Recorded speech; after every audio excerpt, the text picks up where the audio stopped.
10, 9, 8, 7, 6, 5, 4, 3, 2, 1. Good evening, wrestling fans, and welcome to the Wrestle Talk Podcast. For the next 2 hours, we will bring you the latest pro wrestling news, in-depth analysis of all your favorite promotions from across the globe, and much, much more. We will also bring you exclusive interviews with the greatest professional wrestling personalities on the local, national, and international levels.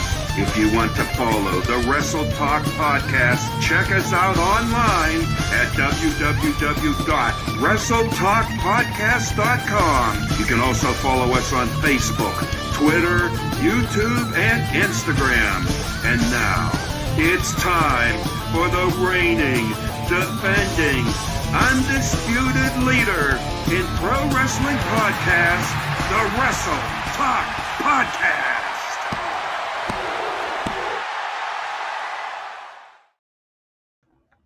Well, ladies and gentlemen, welcome to the Wrestle Talk Podcast. And let me tell you something. It is episode 521. I hope everyone's doing great. I'm the maestro, Jeremy Karp, and I'm telling you right now, I'm excited for the evening we have in store.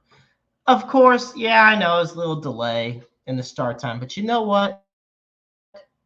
That makes it even more exciting. Anticipation is high. This is great. And we are just coming off the heels of the biggest party of the summer, WWE SummerSlam, of course. There's a lot that we're going to talk about there as well. We're going to have Justin Summers on as well. So there's a lot. And I'm not going to be doing this alone. I can't do this alone. I've been doing this 10 years here, and I still can't do it alone. So it is my pleasure to introduce my wrestling brother for life. Guess what? I get to call him a Hall of Famer now. He is the independent St. Louis Wrestling Hall of Fame class of 2025 inductee, the one, the only, Skywalker himself, Luke Roberts. Jeremy, like I said, we're going to be rocking and rolling here tonight. Again, one thing that you mentioned at the top that makes the Wrestle Talk Podcast so unique is the fact that we look at the local, the national, and tonight we're going to be looking at the international level. If you notice the placeholder for your night, PEI Canada, that's right. We're going to be talking to Island Pro Wrestling's Justin Summers in the 8 o'clock hour. We're going to be talking about a lot of great professional wrestling. You know something? I'm a level with you. And this is kind of going back many a day. When I was a young kid, I did several reports on Prince Edward Isle, Nova Scotia, that area. And, I really didn't know. And again, I've traveled the world. I've been to a lot of things. But I didn't really know how hot professional wrestling is on Prince Edward Isle. I mean, again, I know it's a very small area. And again, we're going to talk Island Pro Wrestling here in just a little bit. And like I said, it's a great show. Hashtag Let's Talk Wrestling. Hashtag WTP. We got a great show here tonight. We've got, of course, the FWWC. We're going to have the High Spot segment here in just a bit. And Jeremy, I got to tell you right now, man, it's great for once that the wrestling news here on the Wrestle Talk Podcast is actually going to be off the charts all the time, just like it is. But tonight it's going to be even more so. And it's actually human in the Midwest. I don't know what it is. For about the last 3 weeks, it has been unbearable. But now we've got a break from all the heat. And tonight we're going to be bringing the heat right here on the Wrestle Talk Podcast. How you doing, my friend? I'm doing pretty good. And I'm not going to lie, it is actually a lot nicer. It's 82 degrees right now. You and I both know it has been hot as hell the past few weeks. So I'm excited. I'm glad it's a little bit nicer out. And like I said, as we started the show up, like coming off the heels of the biggest party of the summer and everything that's happened at SummerSlam, I know there's a lot that's going to have to be discussed about. Most definitely, Jeremy. I can't wait, man. You talk about pro wrestling here. And again, episode 521 of the Wrestle Talk podcast, going strong here for over a decade. And I'm going to tell you, we got a lot of great things going on. I know there's going to be a lot of events. I do believe there was an event recently for 01 as well as a part of the St. Elmo's National Night Out event, which they just, I believe, are having here tonight as well. Want to give a shout out to them. Again, one of the great things about pro wrestling is you can always be involved in your community. And again, a shout out to all the great folks over at 01 up there in Central Illinois. I want to give them a shout out for all their hard work as well, bringing pro wrestling again to yet another level here in the Midwest. But Jeremy, before we get too much farther along, and again, hashtag WTP, hashtag Let's Talk Wrestling. But before we get too much farther along, let's go ahead and talk about our great sponsors. Without the sponsors, without the Wrestle Talk podcast family, all we're doing is talking to ourselves, and that's not what we're here for. We're here to talk pro wrestling. And we want to go ahead here and just... And ladies and gentlemen, you heard it from the one, the only, the late, great Lord Alfred Hayes, making it a point we can talk about our sponsors. We have Retro Zone, Painter's Dream Productions, the independent St. Louis Wrestling Hall of Fame, Interstate 70 Sports Media with the one, the only, the maestro, Jeremy Karp, Little Popeye Designs, home of those great Wrestle Talk podcast tumblers, which again are very, very quickly running out of supply. Doomed Outfitters, a great company. If you need anything personalized, Doomed Outfitters, check them out online. WDWA, World Domination Wrestling Alliance, and the FWWC, the world's premier fantasy wrestling group. And you know something, Jeremy? I'm going to go ahead here real quick. And I know you were at the Hall of Fame later on this evening. Who knows? Maybe we'll have to have a little bit of a showcase of what the great folks down at Doomed Outfitters are capable of doing. I mean, again, want to give them a great shout out for adding another layer to the independent St. Louis Wrestling Hall of Fame. And I just want to let you know too, Jeremy, July 19th, 2026, we're actually, matter of fact, we're going to be meeting soon to start whittling down the numbers, whittling down the choices. And hopefully in the upcoming weeks, we're going to go ahead and be able to start with some announcements throughout the media to let people know who's going to be a part of the class of 2026. You know, Jeremy, we had a little bit of a late start here today. Wait a minute. Hang on. Yep, I just got the news that we are, unfortunately, our background singer is ready to roll. So unfortunately, I have to do this. It's your responsibility, Carp. I'm passing it to you. It is a tradition here, as always, at the Wrestle Talk podcast, folks. So please, at this time, stand if you can, remove your hat, and place your hand over your heart as we pay homage to the greatest country in the world. And that's America, damn it.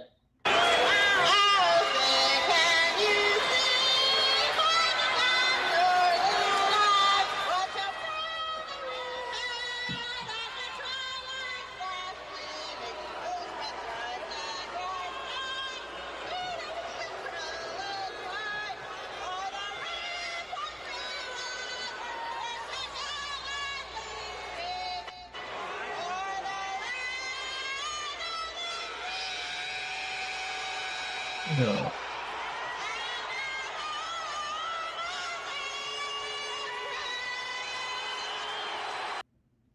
Yeah, that gets worse and worse every time I hear it. Times like this are where I'm glad it's my last show until further notice, because I don't have to hear Rosanna anymore.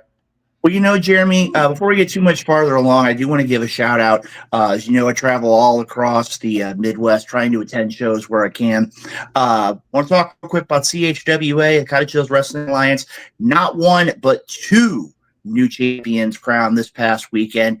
You have a brand new CHWA Tag Team Champions, the Revolution, defeating the Junkies for Fame in a no disqualification match. And I'm going to tell you right now, all sorts of chaos. You had malicious intent. All three members. You had all three members in attendance of Dragon's Guild, and the end result was a miscommunication, a rare miscommunication by the Junkies of Fame. And the end result, brand new tag team champions. And I would be remiss. Everybody knew that it was supposed to be El Ride versus Big Vic. Big Vic suffering an injury. Don't know exactly what was going on. James Brady, Captain Bad Attitude of all people, manages to convince Sadie Blaze to put him into a match with Elride. And when the night was over, Captain Bad Attitude, the new CHWA undisputed champion. I mean, again, it was a crazy night in Glen Carbon. Again, we got a couple great events coming up for them as well. Dynamo Pro Wrestling is going to be coming up. Pro Wrestling Epic. SICW, MMWA coming up this weekend. There's a ton of pro wrestling here in the St. Louis area. IEW is going to have their big event. I believe it's on the 9th as well. A lot of great wrestling. We're going to keep all of our fans here in the Midwest up to date when we talk about things when it comes to the world of professional wrestling right here in the Midwest. And again, if you have anything you want to share, any questions, any comments, any things you want to throw out, make it a point to put them in those chats, because without your communication, without your interaction with the show, this program is not nearly what it's grown to be over the course of the past decade. I'm going to tell you right now, Maestro, it's time. We've taken care of all of the official business. Let's go ahead and hit that High Spots intro for tonight's episode of the High Spot segment right here on the Wrestle Talk podcast. Take it away, DJ Money. Mic check. Yeah. All right. Wrestle Talk podcast. DJ Money. Yeah. Let's go. Welcome to High Spots, where we pop news like lamb chops. We dog shop, coming through the screens of a laptop, and non-stop like a runner speakers of blacktop. We hit hard like chair shots and backdrops, like a block blast, look like a barely fly. Now that's hard. We up to speed while they stay slow. Wrestle Talk podcast, now they know we about to start the show.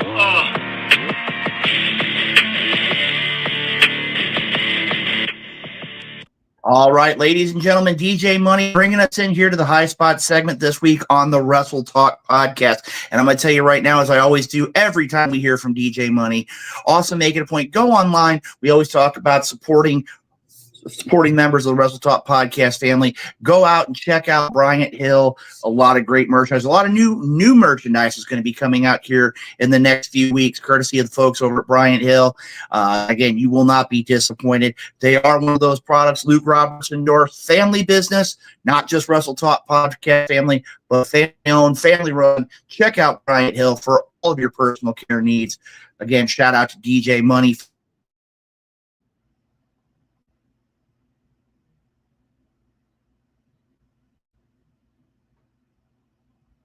SummerSlam. A lot of great things came out. And again, we got a lot of great questions here. We got a lot of questions that people have been asking. And actually, I'll be honest with you, we had a couple of them come in after our meeting today, and they actually came in within the last hour. So, I mean, there's a lot of things going on. Plus, you've got NXT that's going to be happening. We're going to try to keep tabs on that as we're here live this evening. So, Jeremy, if you would be so kind, let's go ahead and hit up the randomizer for tonight's opening question here as a part of the High Spot segment. Ooh, I'm excited to see what does the randomizer have for us. All right, question number one. Let's see how this is going to roll out here on tonight's program. Question number one. Here we go. Woo! We're hitting the hot button topics right here off the top of the High Spot segment. Is. Do you care that Brock Lesnar returned to SummerSlam? Does his return benefit WWE? You know something, Jeremy? I would have said probably 6 months ago, 9 months ago, Brock Lesnar coming back into the world of WWE would have interested me. I really would have.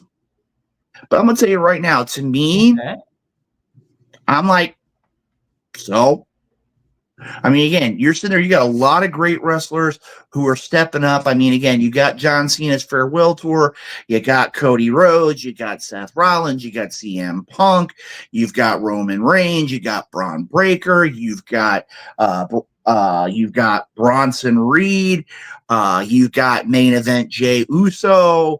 I mean, there's a lot of people who are up and they're working at that top echelon in the WWE. And I'm going to tell you right now, Jeremy, to me, this was, and I actually had a conversation with our good friend Big Daddy P about this. I'm going to tell you right now, this was the first time in a long time I would say that a WWE event, both nights, was mediocre at best. I mean, I would have to say, other than the main events. Wow. That is a hot take right there.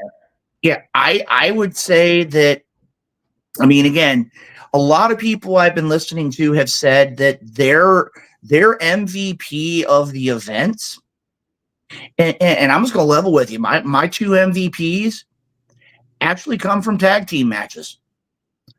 My MVPs from night one, number one is Logan Paul and Jelly Roll. I knew it. I think both men delivered big time. And I think it was, I mean, they had a great matchup. Jelly Roll delivered. I think it was definitely a great matchup. Again, no disrespect, no shade to Gunther and CM Punk. They delivered. Again, right now, from what we understand, Gunther is going to be out for a unspecified amount of time. I know that they said he had a something with his orbital socket, and I've read conflicting reports that he's had some sinus damage done as well from being in the ring. He is set for surgery, so I do know that. Yeah, I mean, that's there. And, I mean, again, you can't blame him. I mean, Gunther went out there and did everything that he possibly could. I mean, again, CM Punk, got to give him the shout out.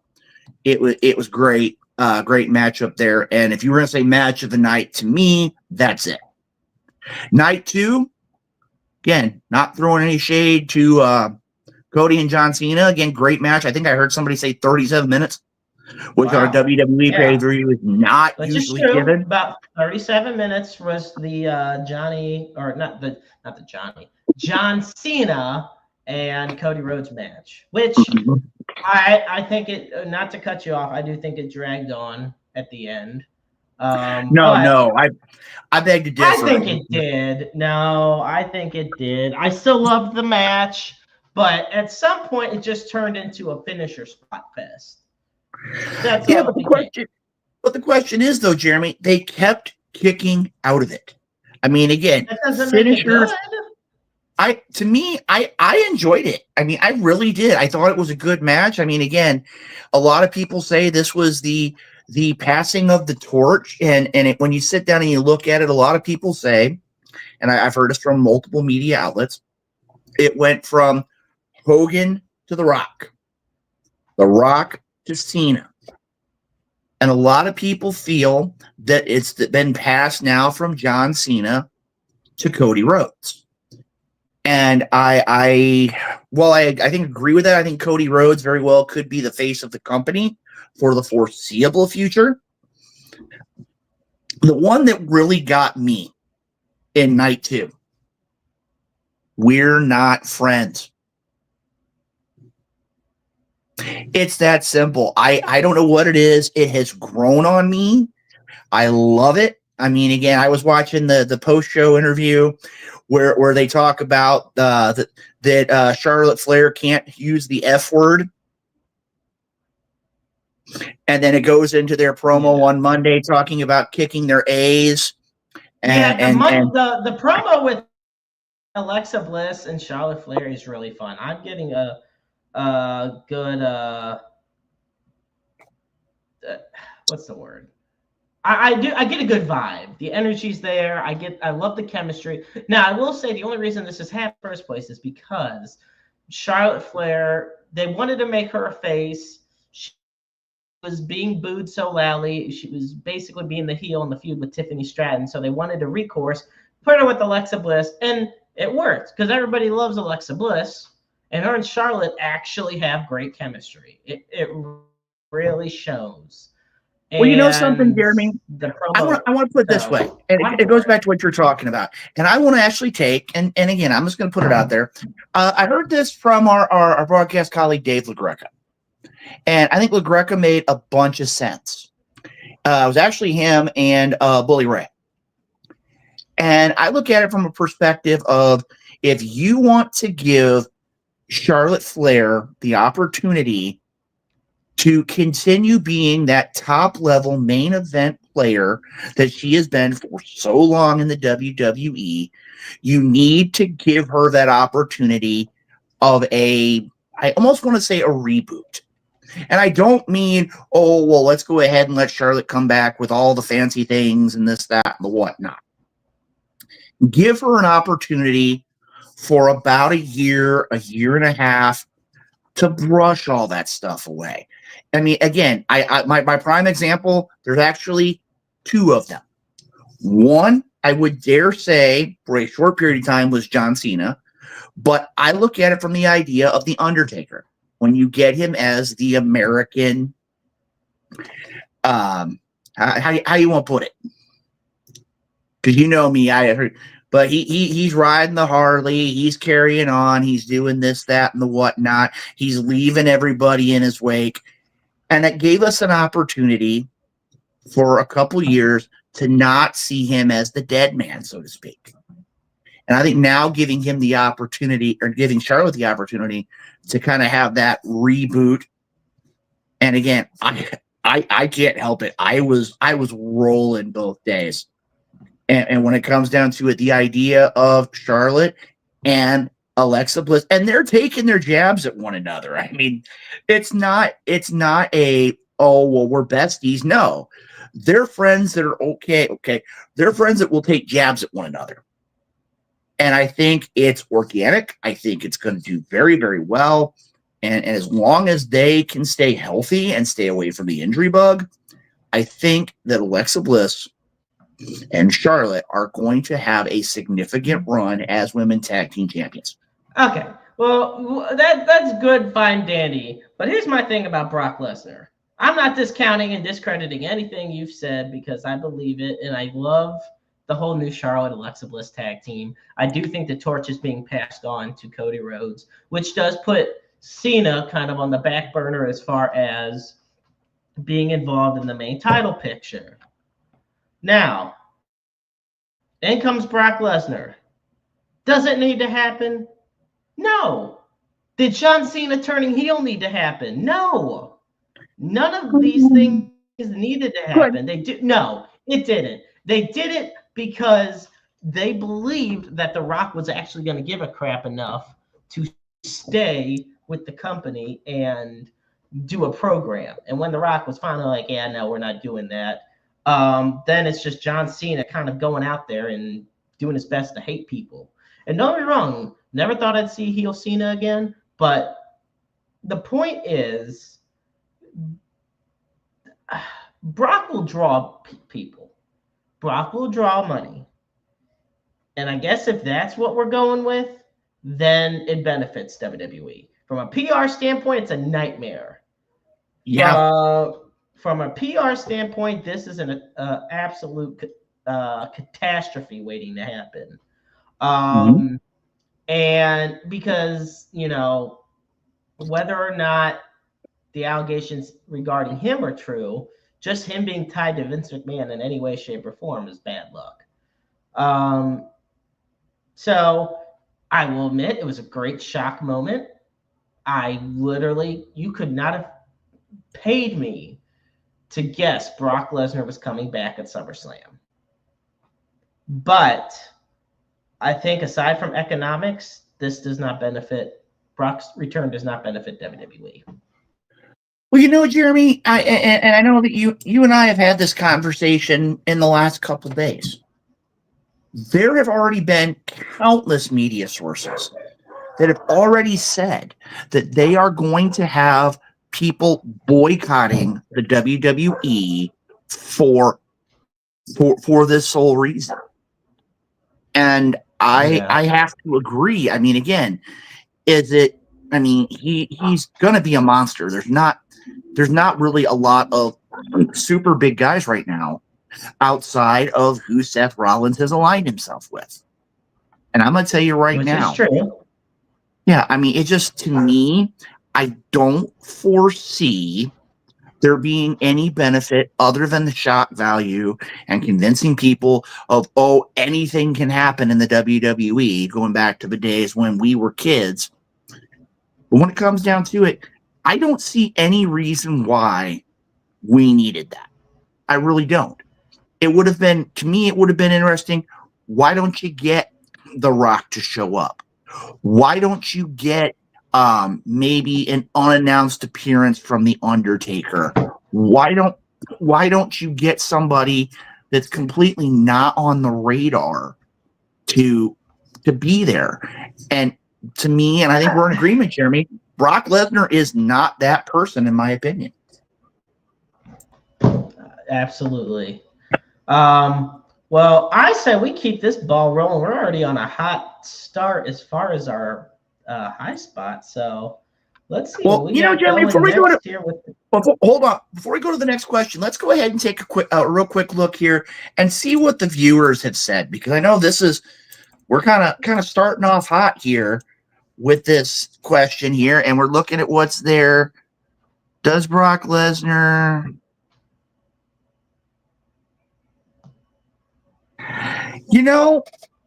And I get this, AJ. What more can be proven with one more fight between Cena and Lesnar? Nothing. I mean, Nothing. Yeah, we've kind of passed that avenue. I mean, Susie putting out there, Brock is a part-timer.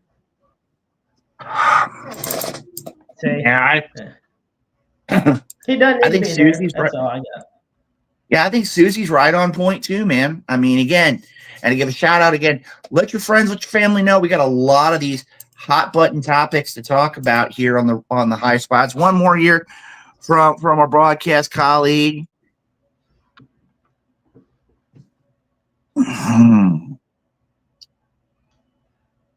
Wow, Jeremy. I mean, I think we've got some pretty good opinions here tonight in our first question, and we got a lot more SummerSlam still to talk. Again, as a reminder, Justin Summers from Island Pro Wrestling going to be joining us here in the 8 o'clock hour right here on the Wrestle Talk podcast. Let's go ahead, Jeremy. Let's fire it up again and get to our next question. There's a lot of things talking pro wrestling here in the high spot segment. Let's see what we got.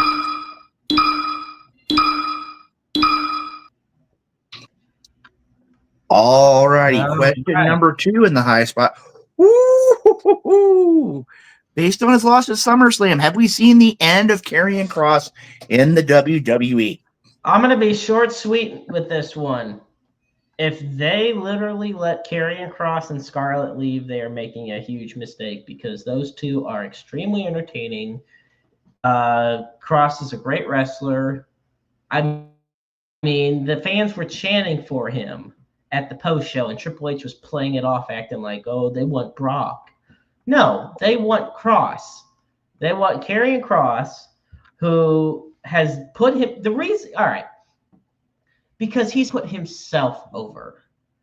And he could go to another company, do the same thing he's doing here, and he would be doing great.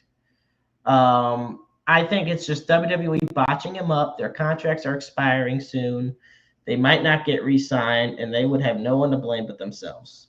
So, Jeremy, here's the thought, and I've heard, and again, keeping up on our history, I've actually heard, that I'm not mistaken, I believe that they're actually up within the next 30 days.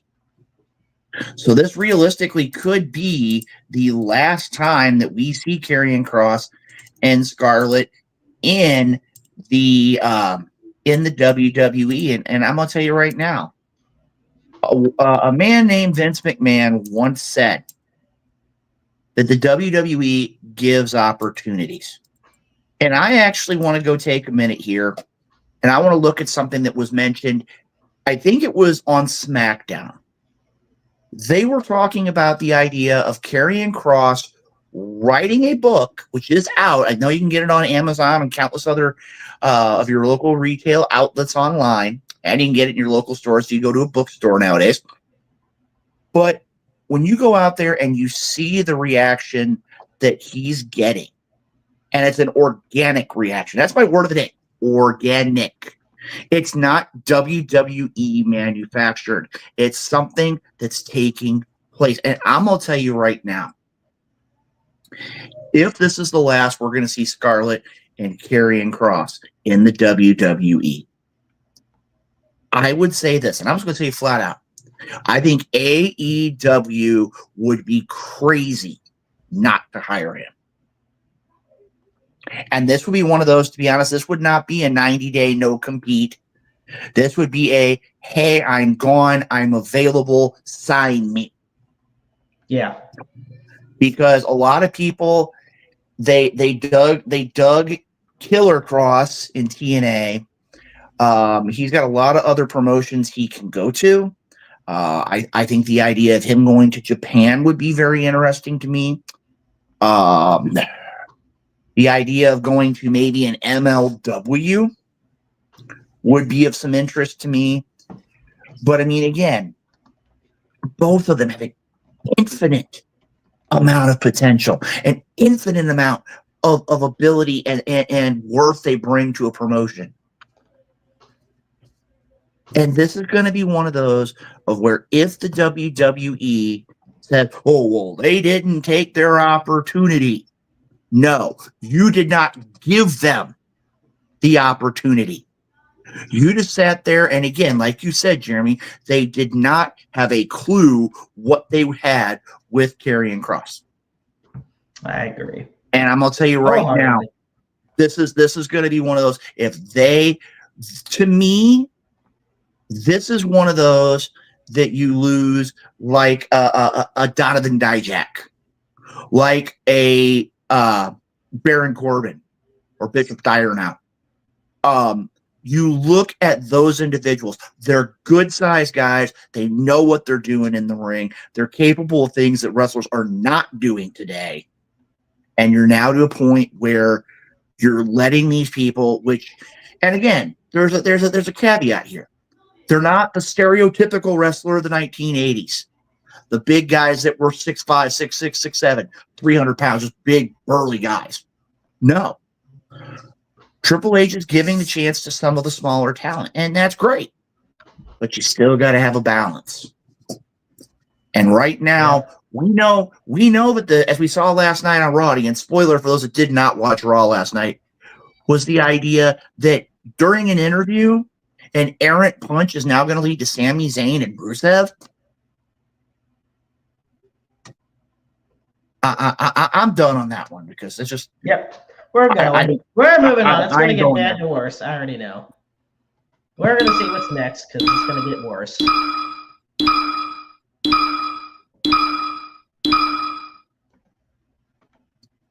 All right. Let's see what our next question is. As part of the high spot segment here.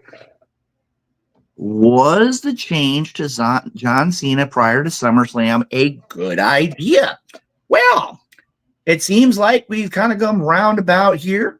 And we're now going to talk about a man who many are considering to be the modern day GOAT. And I'm going to tell you right now, I want to hear this one. I'm going to tell you right now, they want the fans to have reactions, but there's when you have your top guy, no explanation, no nothing. He shows up on a Friday. He drops the championship on a Sunday. There's no Rock. There's no Travis Scott. There's none of this. Then you let him get pulverized by Brock Lesnar.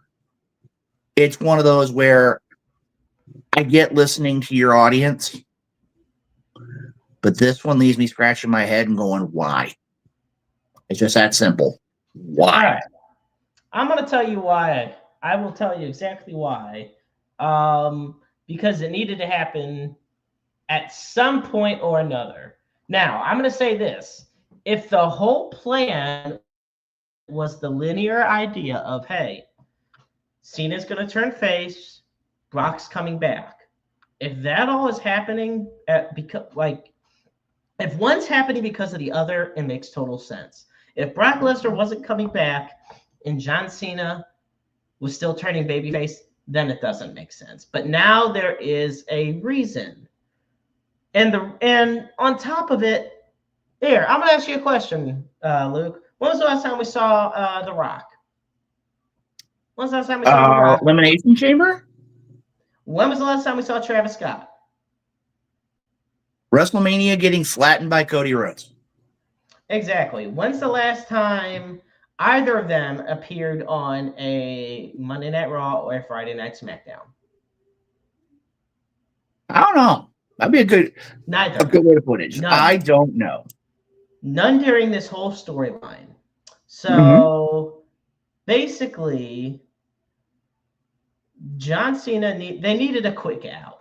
It was a quick out because we can't drag it on anymore. We know The Rock's not coming back.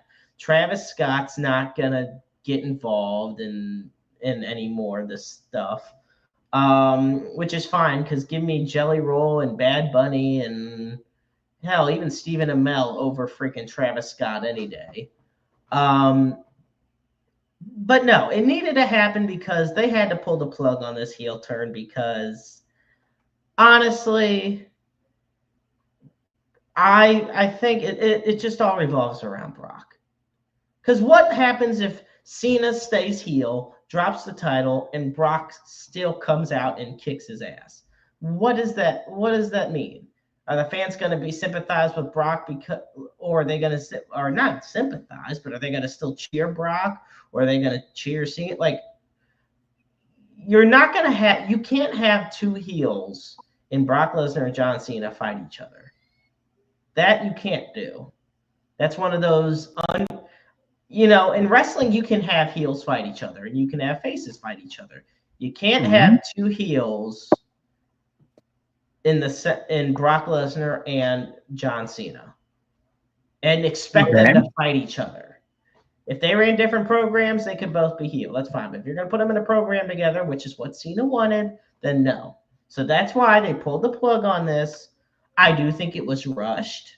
I do think if you're going to do this, build it up. And if Brock was cleared 4 weeks ago by the legal team, then 4 weeks ago you should have said, you should have done something to kind of slow down or build up the momentum of this. Have promos where Cena's getting disgruntled that The Rock's not there. Pretend he's on phone calls and The Rock won't answer. I will admit, I like the move. I don't like the abruptness of it. Both can be true. Yeah, well, you know something, Jeremy, and you just brought up a good point here. Wouldn't it have made a little more sense? And again, just food for thought, is the idea of where, and they still have time to address it, but wouldn't it have made more sense for Lesnar to come in, leave him laying, and then the idea of you couldn't handle the job, you couldn't handle the stress, you weren't the person I thought you were. Then that justifies a John Cena. And again, maybe it's armchair quarterback coming out here. Yeah, that's true. That makes sense. But the idea of just the knee-jerk reaction, I don't get it. I think it was, again, way too quick. And again, I think it's one of those situations where, simply put, do we want to see Brock Lesnar some more? Personally, no. I mean, he's had, in theory, a Hall of Fame career. I mean, again, he played pro football. He was an NCAA champion. He was a UFC champion. He held countless titles in the WWE. I mean, he's got a Hall of Fame lineage. Let it go. Let the new talent step up. We got a whole bunch of people who can do what's there. And it just, to me, it really was just a knee-jerk reaction. And I really would want to hear what the viewers would say, because I think a lot of them are going to agree and a lot of them are going to have their own thoughts. Do we have anybody in the chat that's given any real immediate feedback on this question, Jeremy? Well, Justin himself is already saying Brock equals money move. Susie says that as a heel, the Cena broke a lot of kids' hearts. And Hardcore Hoss even says people are cheering Lesnar though, and it looks like two faces. They're cheering. They're not. I don't think they're even going to be cheering Lesnar. They're going to be cheering the moment. Like Yeah. there's a big difference. I don't think Lesnar's it's going to last. Now, there's also a lot of people that think Lesnar is innocent and he should wrestle. They'll be excited regardless, but that's neither here nor there. So, Yeah, I mean, it's one of those where a lot of people are going to have their own input. And when it comes down to it, I mean, again, a lot of people look at it. I go back to Unreal. A lot of people look at this from a truly business perspective. And again, only time's going to tell. We're not in the offices in Stamford, Connecticut. We're not the ones making the decisions. And we're not the ones with the 7-figure contracts. It's their business. It's how they want to do things. Wouldn't be working at to each their own. Just like us talking about all of our great high spots questions. And thank you to all those who've already sent in their messages, sent in their comments as we relate to the high spots here tonight, because there's been a lot of great stuff as it relates to. Yeah, we got more, and we got Justin Summers going to be on here in about a little less than 15 minutes here on the program this evening. So let's go ahead here, Mr. Maestro, if you'd be so kind.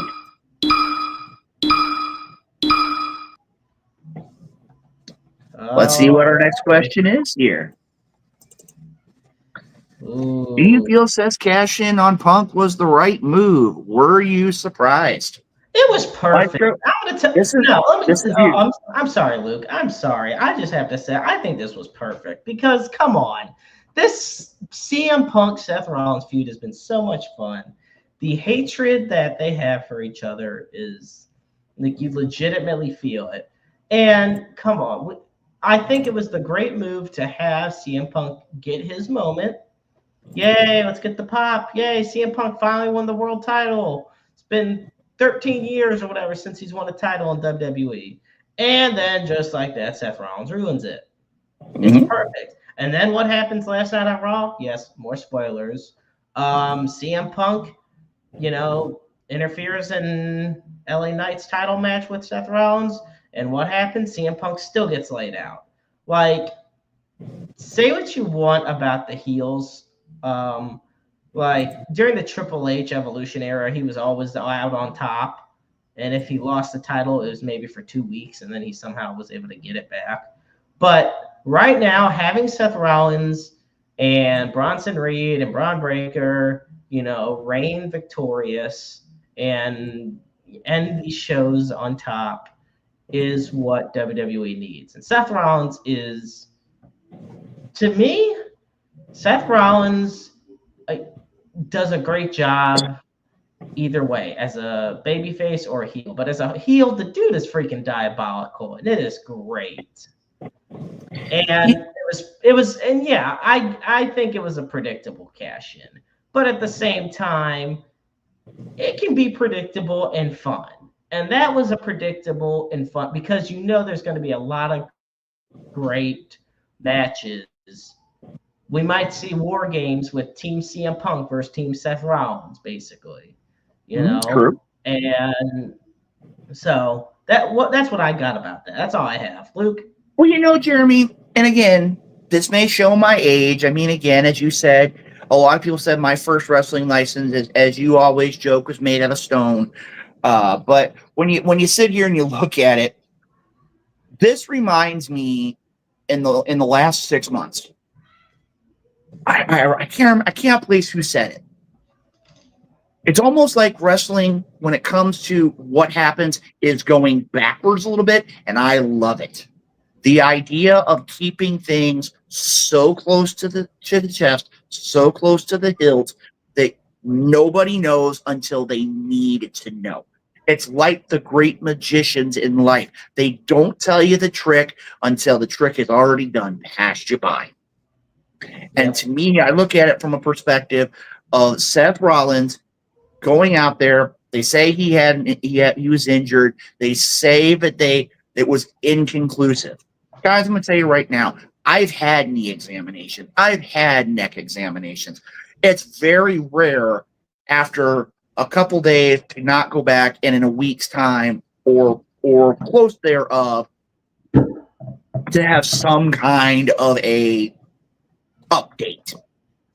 Right. But the idea, from what I understood, is Seth Rollins took it a whole nother level. When he's taking his daughter to school, he's on the crutches. When he's going out to dinner with his coworkers, he's on the crutches. When he does the Rich Eisen show, he's on the crutches. You name it, anywhere he went, he was always on the crutches. He always had the brace on. And a lot of people would say, oh, well, nobody knew about John Cena. Nobody knew about Seth Rollins. I got two of them I want to throw out here. One of them was in the 90s. And knowing my luck, Sonny Money Mayo is going to mysteriously pop up here because I'm going to mention one of his favorite promotions, ECW.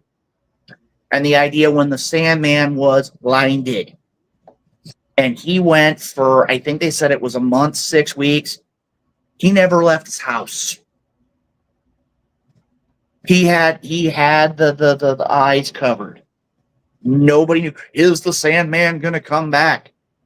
And then when the time was right, he pulled the eye wraps off, and he just walloped Tommy Dreamer. Another one, if you want to go back to the real old school fans, you talk about the Junkyard Dog and when he was blinded by the Fabulous Freebirds in Mid-South in New Orleans. Yes. And you go back in there, about that. Yeah. and he's in a steel cage match. I believe it was with Michael Hayes. And then all of a sudden, it was turned in the other direction. And when you sit there and look at it, I mean, got to give the man props. That's one of the things I've always felt in professional wrestling. You have to suspend disbelief. You have to have wrestlers that can go out there and deliver on things like that. And again, props to him. Was the cash in there? I think it was done wonderfully. Again, when he turned around and the crutches were gone, and ironically, when you look back and it was the look of CM Punk, and he's just like, I'm done. I can't do anything else to make this happen. I have nothing left in the tank. And for him to come in and pull, as Michael Cole said, the ruse of the century, got to give the man props. I dare say he's becoming the ultimate opportunist. He's knowing when to call his shot, and thus far, he's right on point. So, props to Seth Rollins, brand new World Heavyweight Champion, and we're going to be joined here by Justin Summers here in just a few minutes. I know he's already made a couple of messages here earlier on this evening, and he will be joining us here on air in just a few minutes. Jeremy, I think we've got one or two more questions in the high spots. Let's go ahead and throw another one up here, and then we can go ahead and get ready for our feature interview this evening. Let's throw one more question. Let's do one more, and then Justin joins us.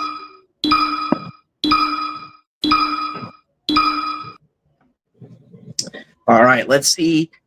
On the WTP's 5 super kick scale, where do you rank SummerSlam night 1 and 2? Jeremy, I'm going to let you go first. And actually, I'm going to ask you this, friend. Do we want to go night by night, or do we want to go night 1, night 2, and then to the other host? How do you want to go about this? Well, here's my. You know what? This is what I'll do. I'll do night by night, and then I'll pass it on to you. Now, on the Wrestle Talk podcast, 5 super kick. 5's the best, if I remember correctly. So, night 1, I'll be honest, I'm gonna probably have to go with maybe just a 3.5. I did not think it was anything. This is the thing. I didn't think it was bad. I really didn't. I didn't like that Sami Zayn beat Karrion Kross. I didn't even like Tiffany Stratton beating Jade Cargill. I wanted to see Jade with the belt, and I liked it. Stratton. Jelly Roll and Logan Paul and Drew McIntyre and Randy Orton put on a fun tag team match. I got a kick out of that. And then we already know about the whole thing with CM Punk and Seth Rollins and everything. But it just didn't seem spectacular. So I'll go 3.5. Night 2. Let me just, I'm going 3.5 super kicks. I'm going, ooh, gosh, you know what? I'm going a solid 4.5 super kicks on night 2. Because to me, if the worst match of the night is Solo Sikoa and Jacob Fatu in a steel cage, then you know that you've had a hell of a night. I thought the women's triple threat match to open the second night was fantastic. Naomi finally getting a well-deserved title run. Becky Lynch and Lyra Valkyria. I'm actually disappointed the feud is going to basically be over because they are so much fun to watch wrestling each other in the ring. They are fantastic athletes, 2 of the best women in professional wrestling. I thought the six-pack TLC match was great. Dominic Mysterio versus AJ Styles, and we've already gone way in depth on Cena versus Cody Rhodes. So overall, yes, I definitely say night 2 is better than night 1. I thought SummerSlam overall was a great show, for its first 2-nighter. And I am excited to see how it unfolds, in the future and how the storylines come out of it. So I guess I'll average it out to a 4. I guess if one is 3.5 super kicks and the other is 4.5 super kicks, then we'll go with about a 4 super kicks out of 5 overall for SummerSlam. Luke? You're gonna find this odd. Night 1, I'm giving it 2.5. Oh boy. And the reason why is, to me, other than the tag match with Jelly Roll and Logan Paul and the main event, nothing really appealed to me. Night 2, I'm gonna give it 3.5. And the only reason why, where the match is solid, yeah, I 100% agree with your reasoning. But it's just something that nothing outside really of Cody and Cena. I look at it from the idea, I did like Dominic and AJ. I thought it was a good, solid match. I was kind of getting, and I know I'm gonna get some flack for this, I was getting fed up with Becky and Lyra. It's not that they didn't deliver a good match. I'm to the point of where I'm tired of seeing what's there. It just kind of fell flat for me. It's like we had just so much. We had so much We had so much overtone with Bayley on it that it was almost like, to me, Lyra was getting overshadowed. I was really looking forward to the tag team craziness, and something about it didn't really. It wasn't a bad match, but there was nothing really outside of 1, maybe 2 matches that really wowed me, that really drew. Again, were they solid? Yes. But was there really anything that overly wowed me? Not really. To me, I would say, and again, I know it's not mathematic, I would say if you're going to put the 2 nights together, I'd give it about 3.25. I'd be a little bit more because there were a lot of good matches in night 2, and even though they didn't wow me as a longtime veteran of the industry, I just look at it from a perspective of there could have been more. There could have been something to just wow me, but then again, and again, you look at it from the perspective of, do we need Brock Lesnar?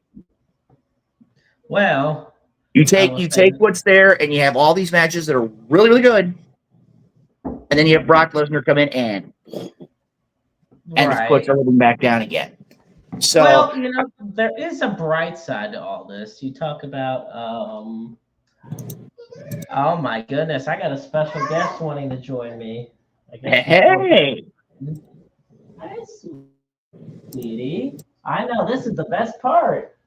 We're live on air.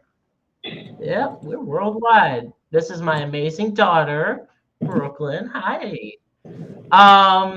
She watched SummerSlam, I can confirm, and she definitely enjoyed the Cena Cody Rhodes main event.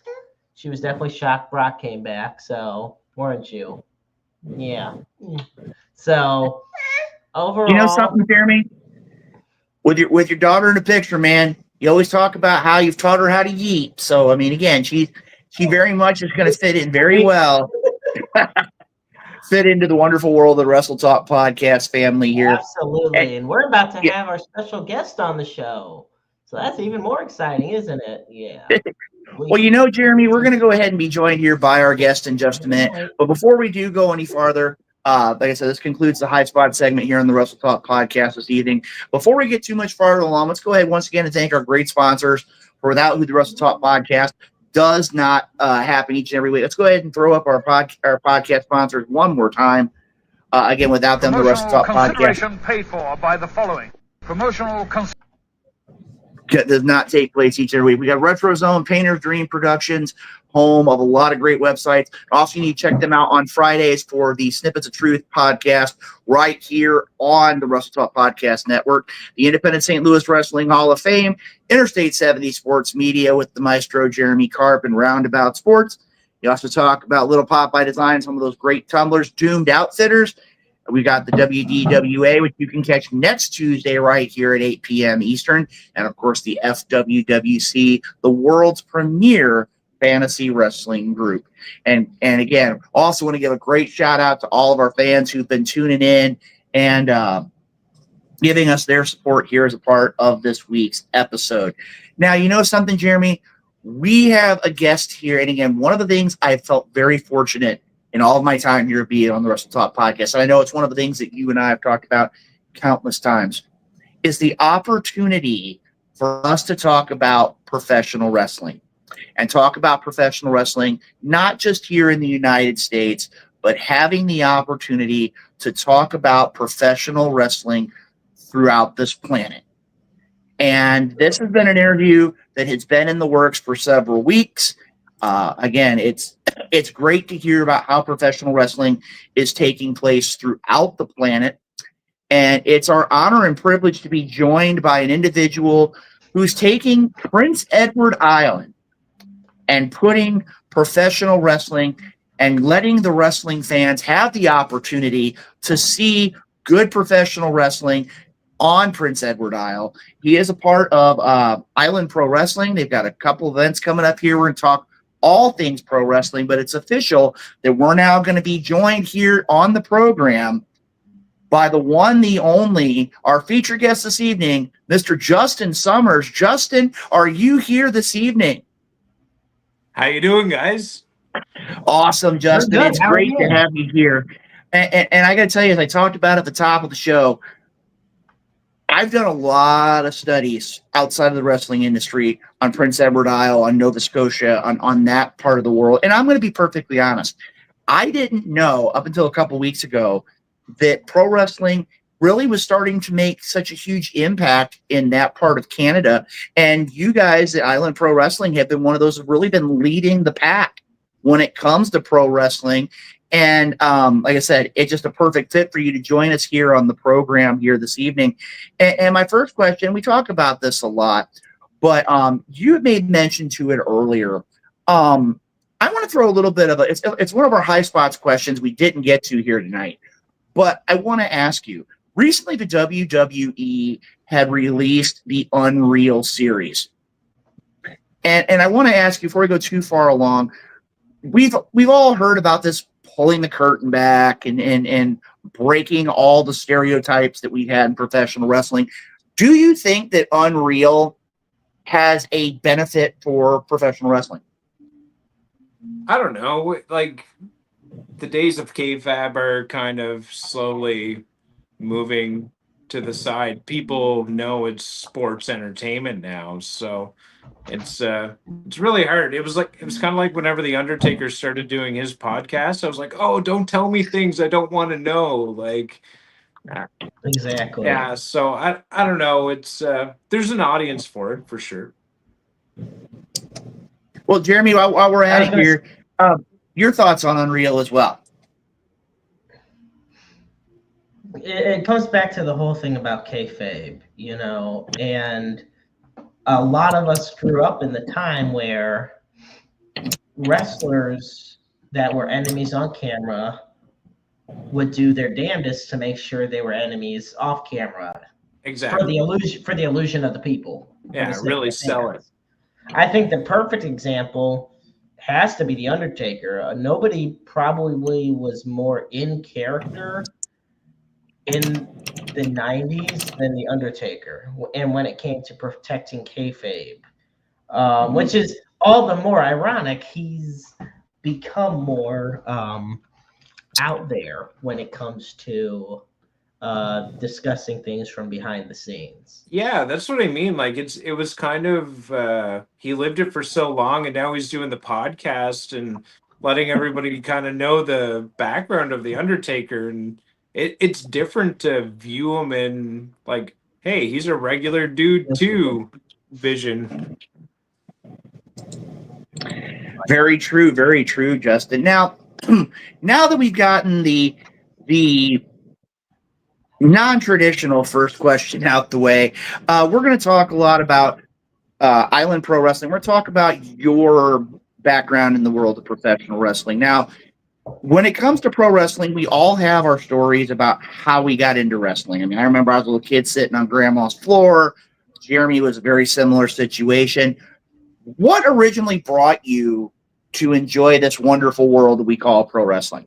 The man we just talked about, The Undertaker. I remember being probably 4 or 5 years old and seeing his entrance, and I was hooked then. I don't know if it was like the production behind him, the mysterious factor, the dark factor, the ability to move in the ring, and like his finisher, the Tombstone Pile Driver and the Choke Slammer, like two of the most iconic moves in all of wrestling, right? So, Oh, of course. yeah, like just having that whole character, I was like, that's pro wrestling to me. And like him going up against, Heartbreak Kid and stuff too, man, like iconic matches, iconic.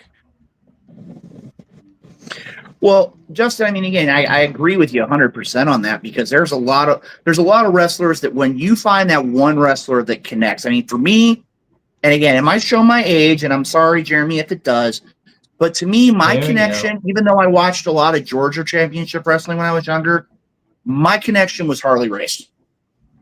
It was a man that went out there. You knew that if you were facing Harley Race, especially when he was holding either the Missouri State title or the NWA World Heavyweight title, you knew that he was a bad dude. And he didn't have to go out there and do all sorts of crazy flips. He didn't have to do 450s. He didn't have to do hurricanranas and things like that. He went out there, and if you were on the marquee to wrestle him, you were in for a fight. And to me, earning your PO that night. Exactly. 100% agree with that. I mean, again, that was one of the things where, and again, when you talk about pro wrestling, there are several places that professional wrestling really has made a home. I mean, the United States is one. Japan is one. You have a lot of places like England where the catch-as-catch-can style would be. But when you talk about professional wrestling, come on, in Canada, you got to look at it from a perspective of there were several different avenues. I mean, again, if you look out on the western half of the country, you look at the Hearts and Stampede Wrestling. But a lot of people don't bother to really get into the insight of the eastern part of the country. When you talk about the Tunnies, you talk about the Rougeaus, and you talk about that part of the country, there were a handful of promotions that were, I mean, Canada was pretty much a territory unto itself. The only difference was Yeah. that there's a whole lot of area that you can't support wrestling because there's really nothing physically there. Well, and it's But like it was weird when I was a kid growing up. The local like television would show pro wrestling, and it was all Atlantic Grand Prix wrestling. That was the promotion here in Eastern Canada that was hopping around doing the circuit. And I remember seeing WWF, and we got Bret Hart. Like Bret Hart became obviously like a Canadian icon in wrestling. Um, you know, every time that whole storyline of him going down to the States and being a heel and being a baby face in Canada, like that was fantastic. Like I kind of love like the it. It's whole. unheard. I don't think you'll get that these days. Honestly, Well, it's something that I think you can. It just has to be wrote appropriately. It needs to be a long build. It's not something that you just throw a new face in and he just does that within a year or two. It's something that gradually grows and like you build that hometown hero, right? Mhm. Well, one thing too, when you start talking about wrestlers, and I mean, again, just going back and looking at, and again, I just want to throw some of the names out here because I mean, you talk about wrestling, you talk about Atlantic Grand Prix, you talk about the likes of a Gino Brito, you talk about Dino Bravo before he really became a big superstar, if you will, in the WWF. You talk about the likes of the Hearts. You talk about Jacques and Raymond Rougeau. You talk about the likes of Don Leo Jonathan. You talk about the likes of Frenchie Martin. You've got the Tunnies. You've got countless wrestlers that you go back into that genre. And again, a lot of wrestlers who, I mean, again, wrestling in Canada was one of those to me. And again, we didn't get a lot of Canadian wrestling here in the Midwest. We didn't get it until you saw them make a WWE, until they made an NWA. You That's didn't right. get a lot. I mean, you might be lucky if you got a little bit out of Portland, or maybe you got a little bit out of like the capital territory, And it's or maybe weird, out of like Detroit. yeah, and like I feel like those territories are kind of like starting to pop up again in indie wrestling right now. Is that you're seeing like a rebirth or something on the grassroots of it all. Whenever the two biggest key factors that I noticed was COVID. Whenever the WWE was still operating, and that was a product that they were able to get out to the people, that was a huge factor. And then them putting it on Netflix was another one, and just yes. having it super accessible to everybody who is ever interested in even just watching it and seeing if it's for them or whatever. It's there. It's everybody can see it.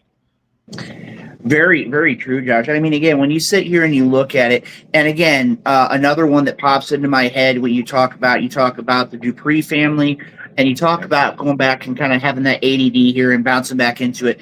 You talk about a lot of the territorial. You're now starting to see stuff like Maple Leaf Pro. You're starting to Yep. see stuff like Island Pro Wrestling. You're starting to see promotions that are really able to step up and give professional wrestling fans what they're truly looking for. Oh yeah, we want to have the best stage. That's it, hands down. We want to offer a platform for people to get noticed. We want to offer a platform that is showing people the intro steps to doing a live taping production. We put a lot of production behind our product, and we want the talent to be able to just hit the stage running, do what they do best, showcase themselves appropriately, and kind of follow the script of the storylines we're starting to build here. So just like offering that next step viewership, like I would be blessed to be recognized by WWE ID someday, and just kind of like form a partnership there where maybe they can come and do a little bit of scouting over here, see what people may look like on a smaller stage, but still with some production behind it. Well, and Justin, one of the things that I feel very fortunate of, and again, Island Pro Wrestling is one. Jeremy and I here in the Greater Midwest are affiliated with several different promotions here in the great Missouri, Illinois area. the idea of where not only do you want to network with the promotions that are at the very tip top of the food chain, if you will, but you also want to be able to network with those other promotions who, as you said, want to give the best in professional wrestling, who want to be able to show professional wrestling in a way that you can go out, you can take your families to, you can enjoy a good night of professional wrestling. Does it get a little bit violent sometimes? Yeah, I mean, it's not Yeah, ballet, but I that's mean, at the the end, nature of That's the the way it beast. goes. Yeah. but at the end of the day, you can bring forth something that the fans want to see. And again, in the case of Prince Edward Island, Nova Scotia, that area, that's not a large area. But again, it's an area that when you talk about professional wrestling, and I'm gonna be honest, since we first started talking with our executive producer, the Night Owl, several weeks ago, Yeah. looking at what Island Pros brought forward, I mean, you guys are really trying to do your best to set the standard, not only for that area, but for the country of Canada as well. And I gotta tip my hat. I was looking, and we're gonna talk a little bit later in Thank the you. interview about some of your matches for the upcoming event here in early September. But I mean, again, when you sit there and you look at it, I talked with my wife before we went on the air. And it's like, I've always been one of those. I want to go up into like New Brunswick, into Prince Edward Isle, into Nova Scotia, into that area because there is such a wealth of professional wrestling that is there. And again, you guys are right up at the front. And props to you on that. I'm going to go ahead and throw things over to my broadcast colleague, Jeremy Karp here. I'm going to go ahead and get a little more Let's stuff go. ready here to talk about the Game Over event on September 6th. Jeremy, I'm going to go ahead and Well, turn things over to you. while you do that, I wanted to ask Justin. Is the or PEI? I'm sorry, is the smallest province in Canada, Yep. smallest population, but it has the biggest population density, which means, I mean, for lack of a better term, it means people are scrunched up the most. Yeah. So how well in a situation like that, how well does news about Island Pro Wrestling travel? How easy is it for it to travel when it's not as big a space? So for a long time, Prince Edward Island was kind of obviously land or like waterlocked. You had to take the bridge or take the ferry, and that was the only way you were coming over onto the island. Uh, Okay. so just kind of growing up knowing that, one of the focuses I put on with Island Pro Wrestling was to make sure that our product was captured and showcased and shared with our online wrestling community as well. So we started streaming our events right out the gate. I bought the promotion back in January. So at our very first event, we started streaming it on Twitch. We had like a super overwhelming number of viewership there, which was pretty humbling. Thanks again. But we did that for the next event, and then we tried it with streaming it live on Facebook and all that sort of stuff. And we noticed like over 2,300 people tuning in for our product, and and I mean that just goes to show that even though we may be on an island, we can showcase a fantastic product to the fans, and it's sometimes it's the best to be there for sure. You miss those like magical room energy moments. But even the product that we're offering, you can still very much enjoy that online if you're not able to be there in person. Um, I think it's very important to try and continue to provide that stage for the talent to showcase to not just the local yokels, but worldwide stage.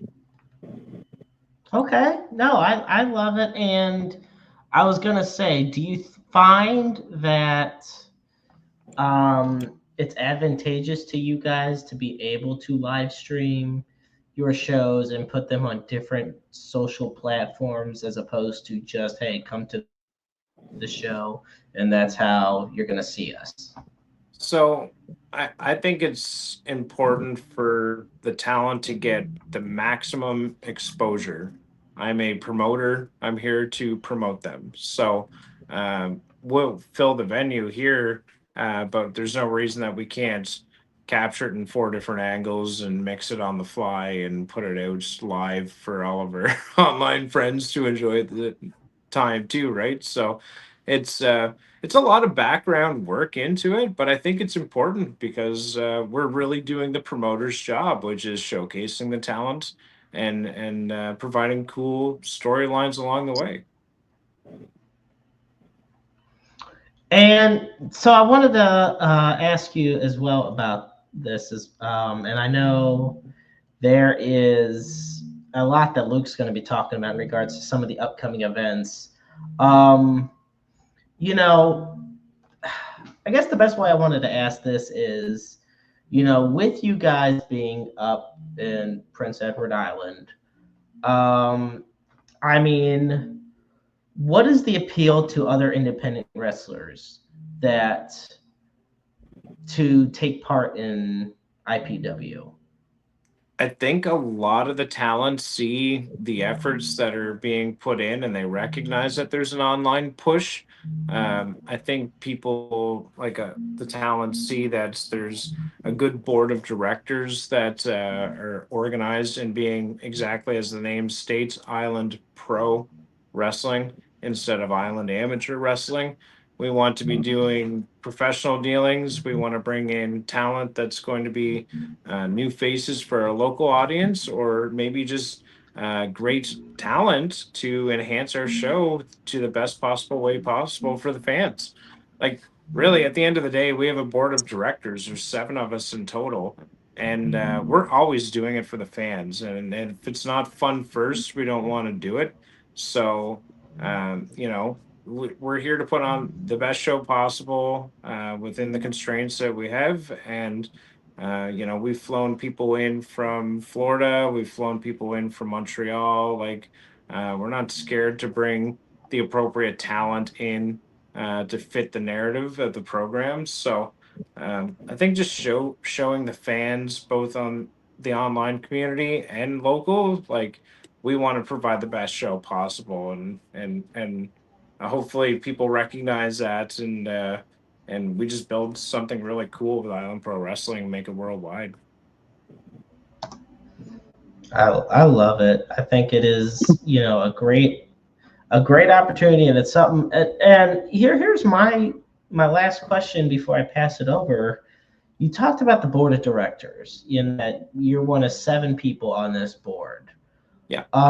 Whereas in a lot of promotions, independent promotions, you mainly do just have the main promoter slash booker. Then you maybe have a couple other people that help the main things from behind the scenes. So when you have a board of directors of 7 people, um, and you guys, you're talking about putting the best show on possible for the fans, which is fantastic, and of course I applaud you for Thank you. that. How do you find it beneficial to have a team of people that you can work with, discuss the events and the wrestlers you might feature, and make these types of executive decisions, as opposed to kind of just putting the fate in your own hands? Yeah, I'm not a wrestler, so I'm not going to put myself over. But it's nice having people involved that are passionate wrestling fans first. Uh, there's some people on our board of directors that had nothing to ever do with wrestling before Island Pro Wrestling, and have been like captivated by the industry and how chaotic it can be by times. And like, us being a fresh newer promotion in this new era of Island Pro Wrestling, like we're finding all the little pivots that you got to be doing along the way, right? So there's a constant pivot in wrestling, but having the board of directors is fantastic because we get 7 different opinions at the table from 7 different fans, and we can all kind of like bounce ideas off each other. There's some board members that don't want to be involved in the creative aspect to it whatsoever. There's some board members that are just production driven people who want to be involved in something fun and exciting.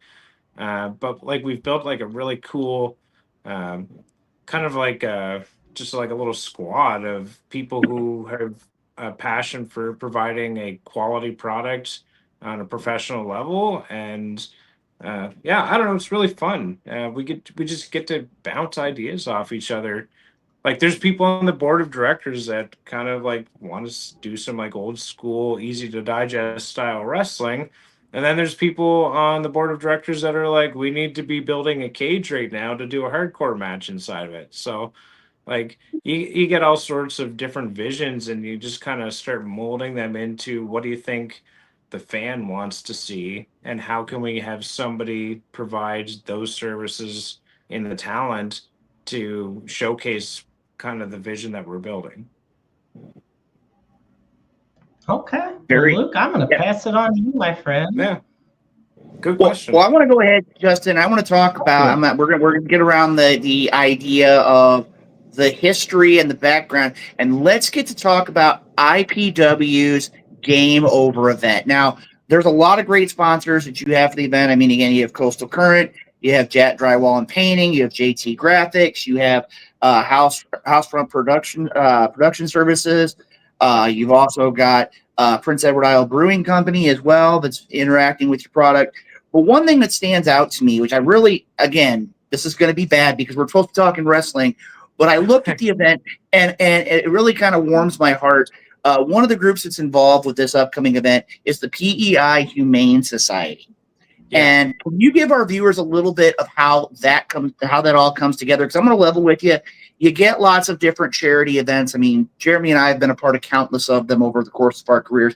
But how does an event materialize? And can you give us a little bit of the backstory behind how IPW and the PEI Humane Society come together to put together this event? It's fantastic, man. Like a lot of people on our board of directors, damn near everybody, and like a lot of the talent themselves are just animal lovers. And there's people who want to advocate on animals' behalfs and find forever homes for them. So we said, you know what, this is something we're passionate about naturally. Let's embrace that and approach them to do a partnership together, and it's been fantastic. We've been, making up little mock posters with some of the animals that are up for adoption and stuff like that, and throwing them on our wrestling posters and sharing them with our social media people. Mm-hmm. And it's been fantastic to hear stories being like, "Hey, that animal got adopted." So. Like it's super rewarding too. Plus, we get to drum up some money to donate to those guys and help keep the shelter open. It's a super cool partnership and something that everybody's super passionate about. Well, you know something too, Justin. I was sitting here looking at some of the posters, and again, you've got Chaos, the kitten, you got Big Alice, the bunny rabbit, you've got Evie, and I'm gonna tell you right now, my house is a dog house. We've got 3 dogs in our house, but when you start looking at these animals and the fact they don't have places to go, many times they're left there, and who knows what's going to happen to them. But the idea of being able to raise funds and help out animals find their forever home, I mean, you can't go wrong with that at all. Yeah, And I want to give a shout out to the fosters as well. There's a lot of people that take these animals in and care for them, even though they know that it's a pit stop in time for them. So kudos to everybody out there fostering a dog or a cat or an animal right now. Very true, very true. Now, one of the things that's going to be taking place as a part of IPW Game Over is the IPW Heavyweight Tournament and the second round matchups. Now, on one hand, you have Rick Owens taking on Argus Artois.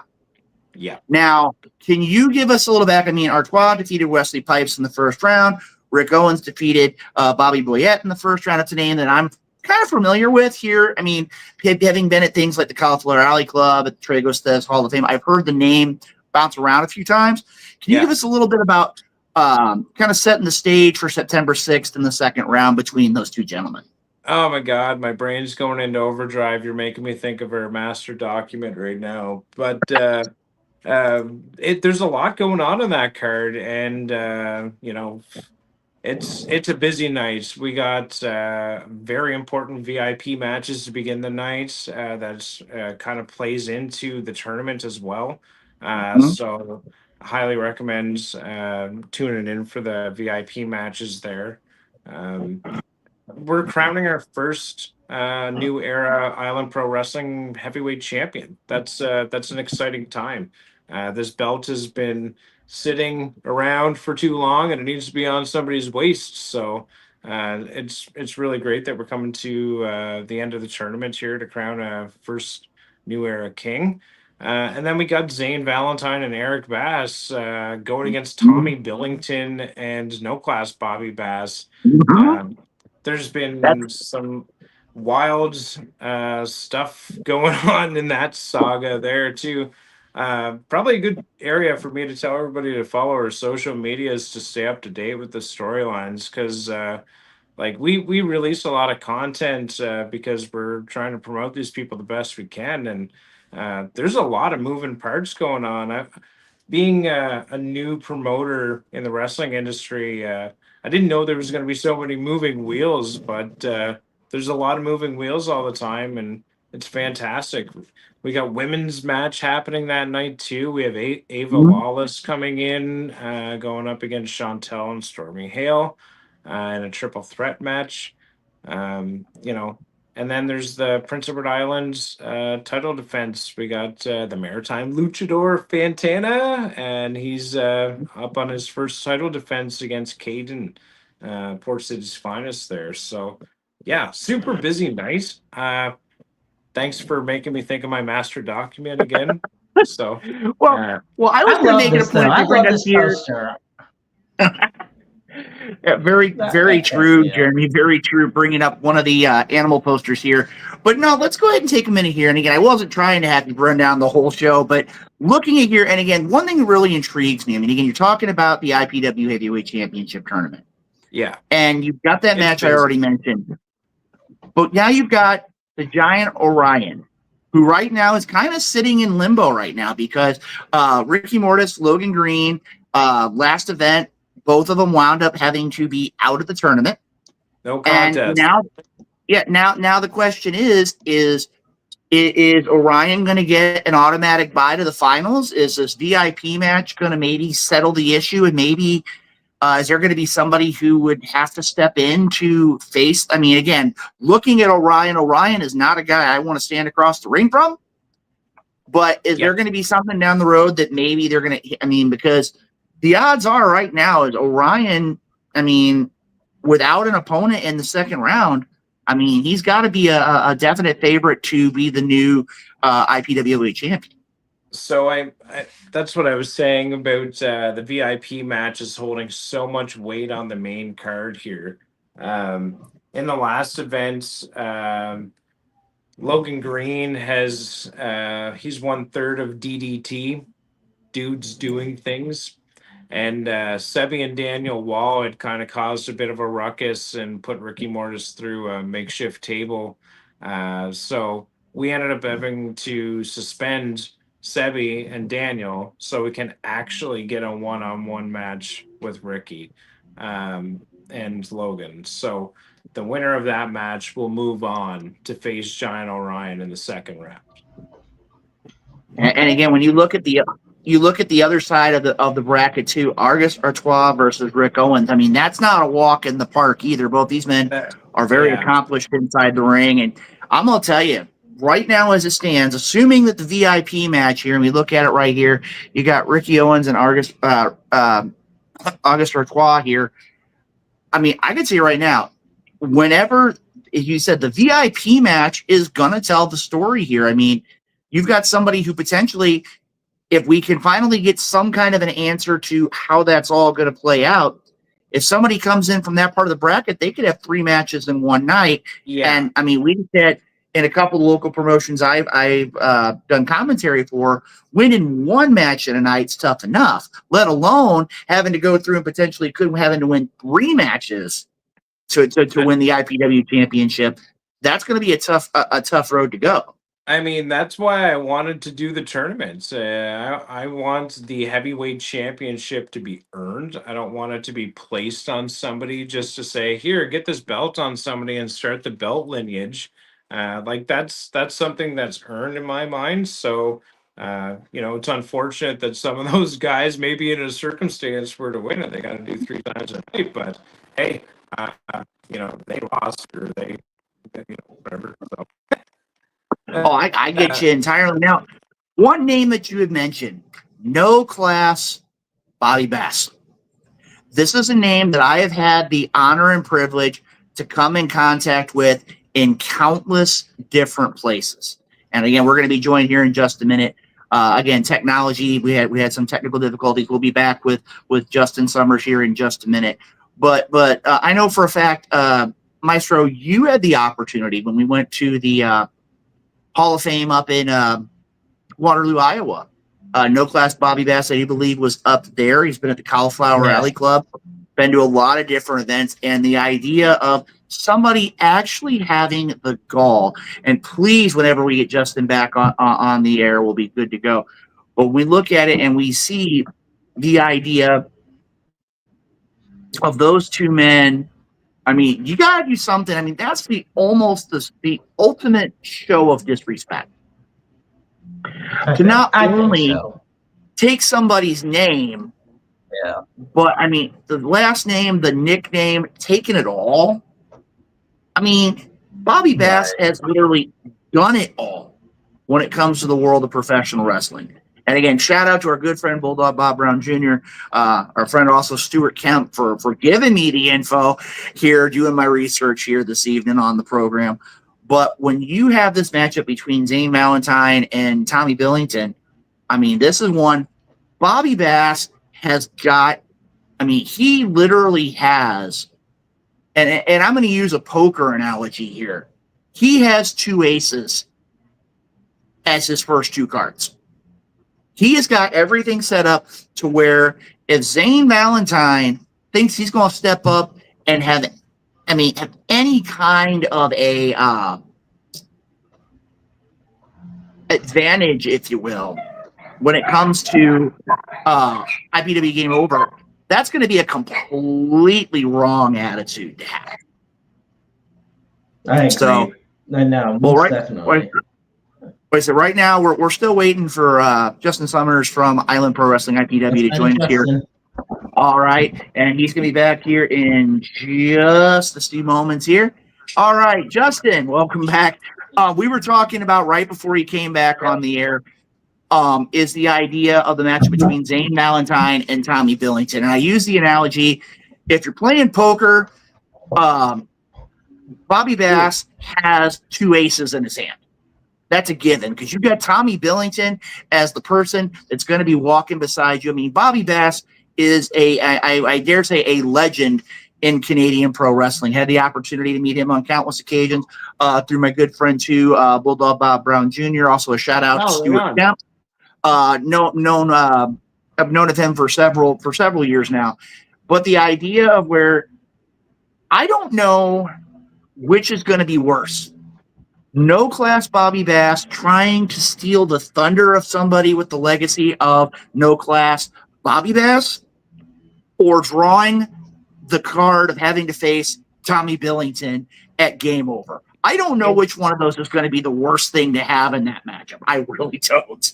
It's a tough one, man. Like, and crazy enough that Bobby selected Tommy Billington to be his horse in the race per se. But yeah, it's fantastic. Like, they got some history, like family history with Bobby working with Tommy's uncle and like with Stampede Wrestling and the Hart Foundation and stuff like that. So really cool, like family lineage, and Tommy stepping up to kind of, defend Bobby's title. Really, he's been the No Class forever. And then with Eric Bass being the Maritime No Class now, having Zane in his corner, that's protection too, because Zane's no slouch either. It's a really cool saga. There's been a lot of chitter chatter about Eric using the name No Class, and we said, let's put it to rest. Let's get them together and figure it out here under one roof. So it's a fun saga for sure. And like I said, again, it's an opportunity. I'm just going to say it. Normally, as a broadcast journalist, I don't make a prediction. I'm one of those. I don't put out spoilers. But I'm going to tell you right now, if I had to make a decision, Tommy Billington No Class Bobby Bass, just from their reputation, just from their history. That would be where my allegiance would be. I'm not going to disrespect, though, Eric Bass, Zane Valentine. They can very well have a few tricks up their sleeve, but the only way you're going to find out for sure is being at IPW Game Over on Saturday, September 6th. And before we get too much farther on, you talked earlier on about women's action, and we have Chantal, Ava Lawless, and Stormy Hill. Again, No Class Eric Bass making an appearance. I got to ask you, professional wrestling, especially women's wrestling, really has kind of come into its own in the last few years. Since some people would say the evolution time period within the WWE. Yeah. What do these three women bring to the table for Saturday, September 6th as a part of IPW Game Over? I mean, a lot. Like, it's very important to us that the women's division is represented appropriately. We want to be bringing in high class talent names. We see, like on this card, we see everything from, experience to notoriety to work ethic to hot mouths. There's a whole bunch going on in this card too. And yeah, you mentioned Eric being there with Stormy. Eric is starting the Symphony of Wrestling. That's what he's doing. He's adding these people to his roster. He's speaking for them. Like, he's really trying to, make it the best symphony possible. So really cool there. And with the triple threat women's match, it's super cool because you kind of hit the nail on the head with back in the evolution. But whenever wrestling took a resurgence, I like to think the women's division was a huge key part of that too. Like, Io Sky is awesome. I love watching her matches. She's fantastic. We're seeing, Stephanie Van Keur doing her run, and just there's so many great women talents, and it's evolved from the valets or divas or anything like that. The actual focus is on wrestling, and it's fantastic. We're getting some like high action impact matches out of women's division nowadays. And I would love to see Island Pro Wrestling have a fantastic women's division. We're really pushing for that. We think we could offer a really good stage to showcase a lot of these women to bigger talent too, right? So, yeah, super cool to see that taking place. And I can't wait to see the triple threat match. It's going to be fantastic. Well, Justin, we talk about this women's triple threat match. And again, when you talk about professional wrestling, especially here in the Midwest as well. I mean, when you've got wrestlers the likes of Lilith Khan, you've got wrestlers like Miss Hyde, you've got Tootie Lynn Ramsey, you've got wrestlers like Riley Knox, you've got Stormy Renee, you've got wrestlers like Ashlyn Alexander, like Maddie Monarch. There's a lot of great wrestlers here, but it really is refreshing to see women go out there. And as you said, growing up, it was a lot of the idea of seeing women's wrestling as it was nothing more than the valets. And the valets would get in and it would be a cat fight, and it was that. But now, like you said, when you talk about the Io Skies, you talk about the Rhea Ripley's, you talk about the Stephanie Vaqueras, you talk about the Julias. And again, you'd be remiss talking like AEW with your Tony Storms, like your Mercedes Monet. I mean, women's wrestling has really had an opportunity to expand in the last few years, and to see three women who are really making a statement in IPW. I mean, again, you're talking about who wants to show the dominance, who wants to be, I dare say, the alpha female in IPW, and this match could go a long way to determine who's going to be. Yeah. And it's really cool to see more women getting involved in wanting to be a pro wrestler. We're in that generation now where a lot of young girls were exposed to pro wrestling, and now they want to be a pro wrestler themselves. So it's really cool to see that division is building. Very, very true, Justin. Very true. Now, once again, just want to go ahead and give the info for our viewers who are here. IPW, Island Pro Wrestling. And again, if you want to find out more information, you can find them out on social media, but you also find islandprowrestling.com.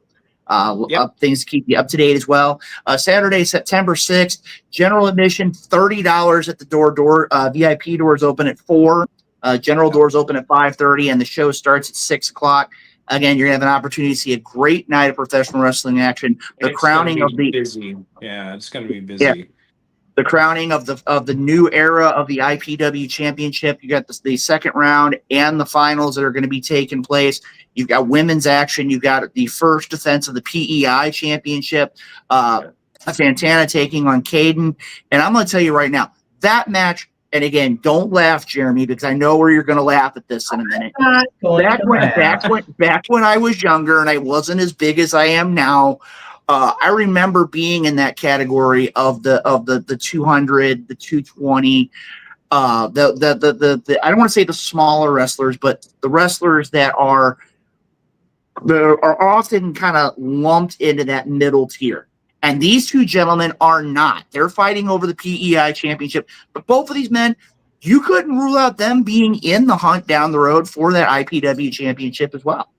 Yeah, 100%. Like, I see all your masks behind you, like Fantana being the Maritime Luchador. It's all in his name. He's the Luchador from the Maritimes of Canada, and I think every time he goes out onto the stage there, he proves that in and out all the time.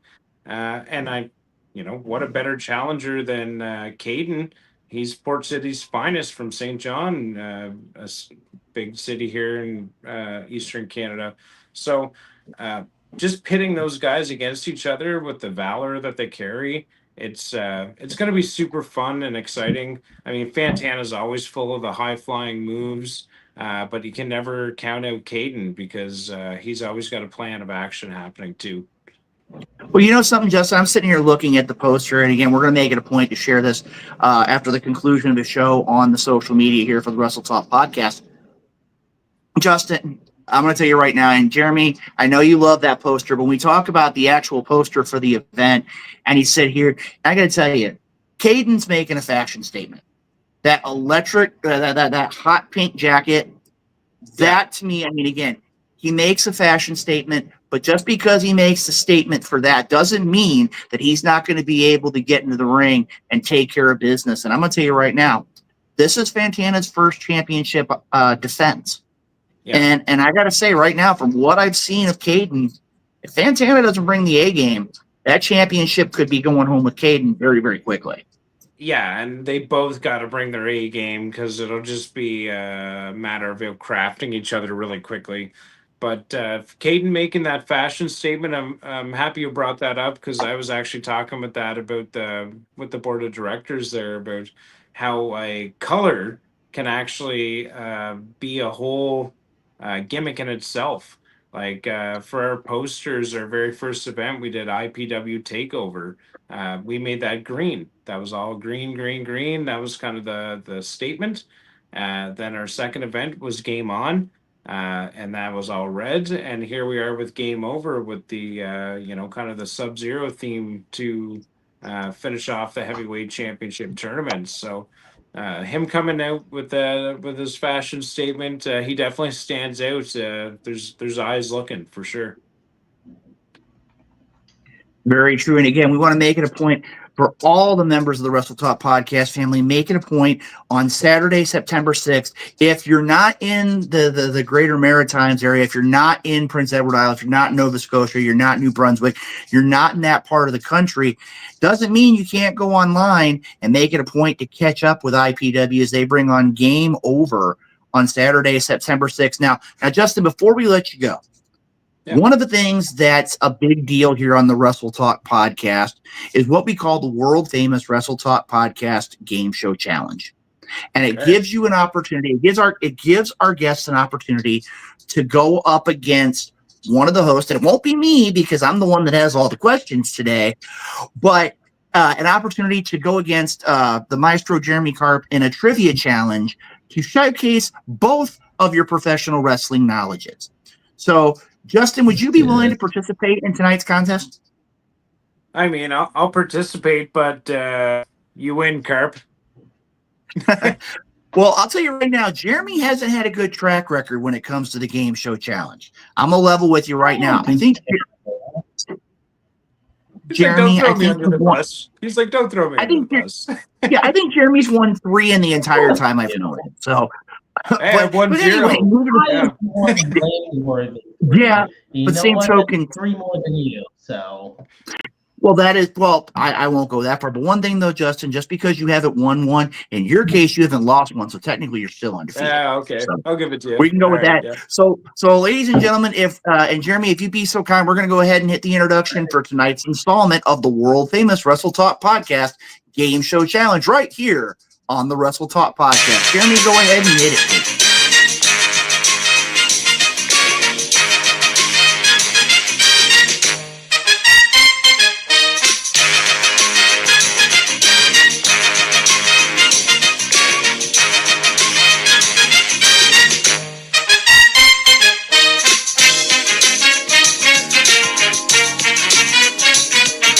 All right. Good evening, ladies and gentlemen, and welcome to this week's installment of the world famous Wrestle Talk Podcast Game Show Challenge. Tonight's Game Show Challenge is scheduled for the best 2 out of 3 falls and features the man from Island Pro Wrestling, Justin Summers, taking on the Wrestle Talk Podcast's own maestro, Jeremy Karp. Now, gentlemen, in a few minutes, I'm going to give you information about 3 famous professional wrestling personalities. When you think you know the answer, go ahead and shout out your answer. First to win 2 out of 3 falls will win tonight's Game Show Challenge. In honor of having our friend from Canada here on the program, from the Maritimes, tonight's Wrestle Talk Podcast Game Show Challenge is simply put, Oh Canada. Yes. The individuals from this particular Game Show Challenge are going to be wrestlers that were born in the country of Canada. They've gone on to make a huge statement throughout the world, but they are officially born in the country of Canada, the Great White North, for those that are familiar with it, from that particular moniker. At this point, Justin, are you ready? I am ready. Jeremy, are you ready? I'm ready. All right. Question number 1 for the first fall. This individual was born in Windsor, Ontario, Canada, in 1941.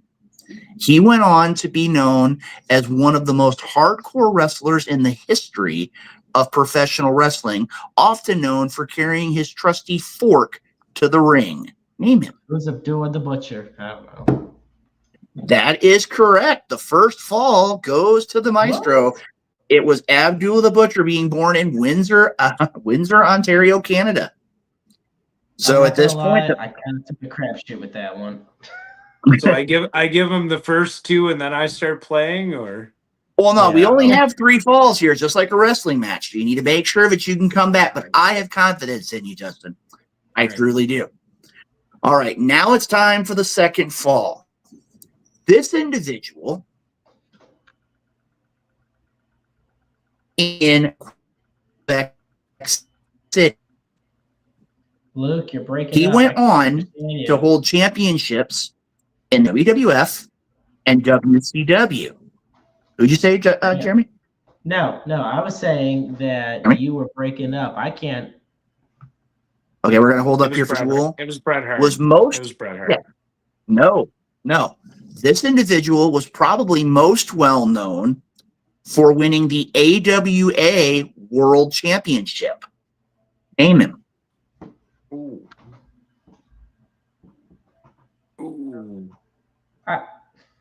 It's escaping me.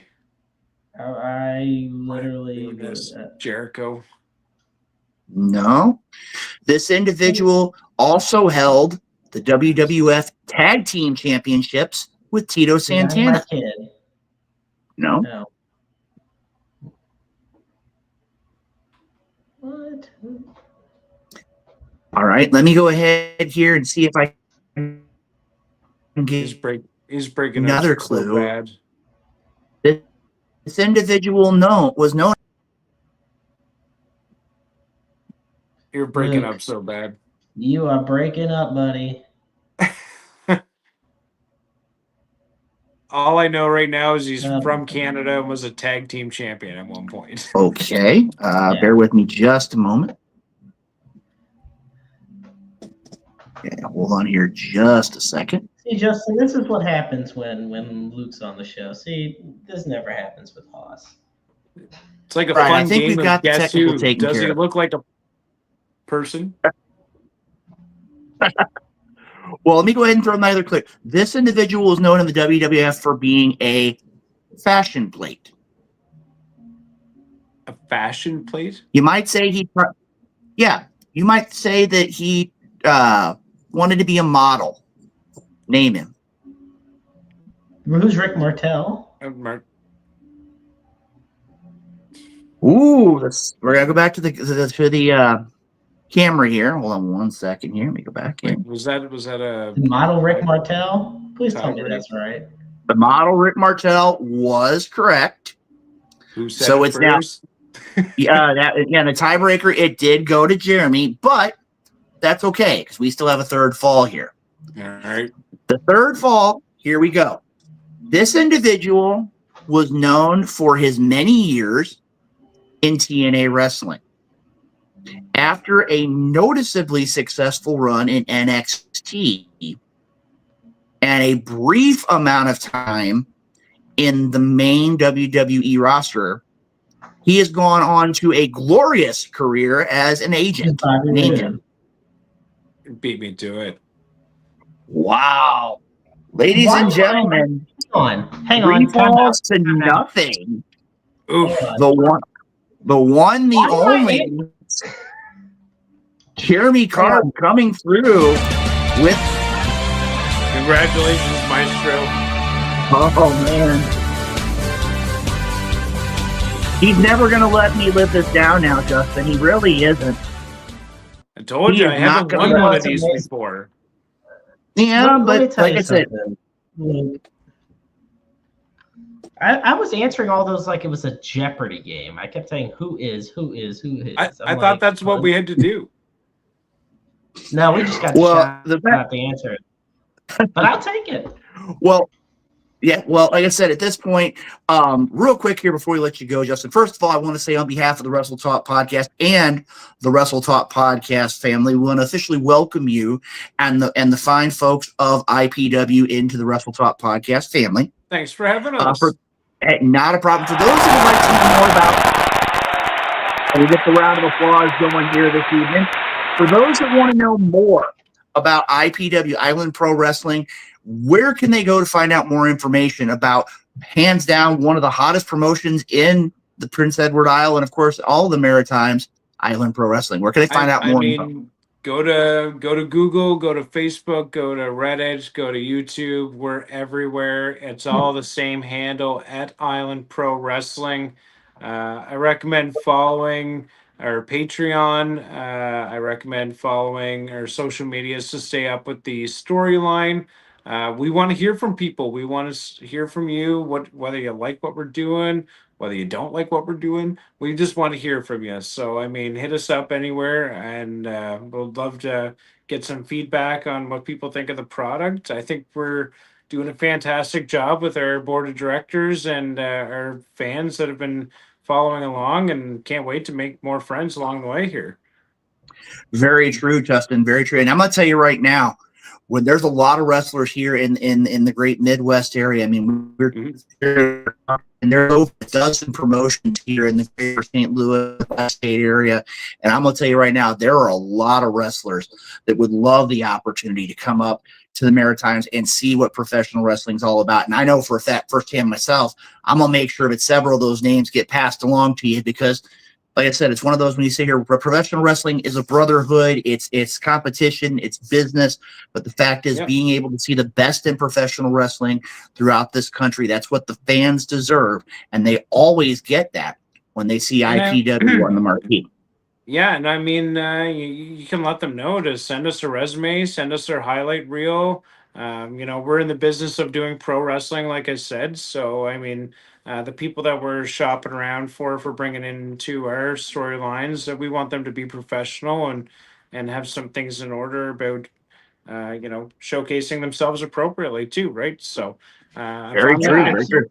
yeah, if I'm gonna put a lot of work into trying to be the best promoter for them, I'd like to see a little bit of work in making sure to have a proper resume done up, ready to go. So, Most definitely. we take it with a lot of respect, and yeah, I'd love to hear from some of the people from your guys' area, and who knows, sky's the limit here. So.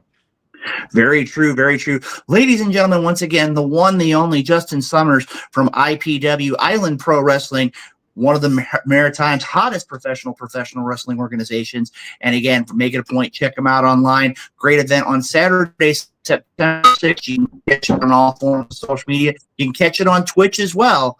Make it a point to check out IPW. And again, on behalf of the Wrestle Talk Podcast, Justin, I want to thank you for your time this evening and look forward to seeing you back here on the program really soon. Thanks again, guys. Fantastic nights. Look forward to doing it again. All righty, ladies and gentlemen, the one, the only Justin Summers from Island Pro Wrestling joining us here on the Wrestle Talk Podcast this evening. And guys, I got to tell you, from top to bottom, a great night of professional wrestling discussion here on the program. Maestro, I'm proud of you. It only took you several years, but you finally managed to pull off a sweep on the Game Show Challenge. I'm proud of you. You actually learned a little bit about professional wrestling history. I got to give you your props on that.